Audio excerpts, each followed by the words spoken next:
केबन। एक हाइकर ने खुद ही पैदल सफ़र करने का फैसला किया, जिस चीज़ का वो ज़्यादा आदी नहीं था। सारा दिन नॉर्मल था। दरख्तों और झाड़ियों ने इसके इर्द गिर्द को अपनी लपेट में ले लिया। इसे पहाड़ों में बाहर रहने का मज़ा आता था। इसे कुछ भी अज नहीं लग रहा था। वो इस वक्त तक था जब तक वो अपनी गाड़ी की तरफ वापसी का रास्ता नहीं बना रहा था।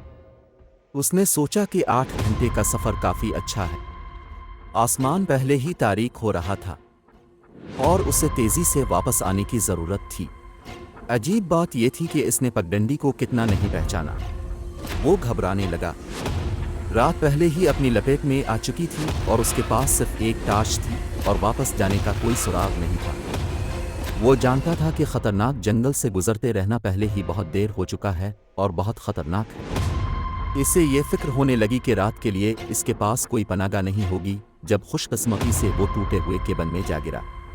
अंधेरा था और ऐसा लगता था कि बरसों में किसी ने इसका दौरा नहीं किया था, लेकिन वो जानता था कि यह वाहिद जगह है जहां वो दिन की रोशनी तक आराम कर सकता है, ख़ास तौर पर चूंकि इसकी टार्च की बैटरी ख़त्म हो रही थी। उसने कई बार दरवाज़ा खटखटाया, लेकिन किसी ने जवाब न दिया तो उसने खुद को अंदर जाने दिया, जहां अजीब बात है कि बीच में एक शख्स के लिए एक बेहतरीन बिस्तर इसका मुंतज़िर था।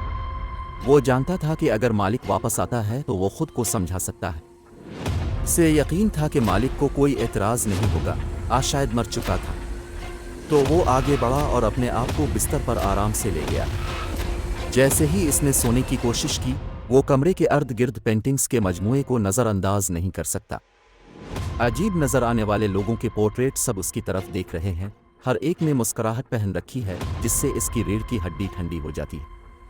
ज़्यादा देर नहीं गुजरी कि हाइक से इसकी थकन ने इसका बेहतरीन फ़ायदा उठाया और वो चेहरों को नज़रअंदाज करने में कामयाब हो गया। अगली सुबह वो जल्दी उठा और ये देखकर हैरान रह गया कि कमरे के अर्द गिर्द कोई पेंटिंग्स नहीं हैं, बिलक खिड़कियाँ थीं। मज़ीद इस तरह की दिलचस्प कहानियाँ सुनने के लिए इस चैनल को सब्सक्रिप्शन दें।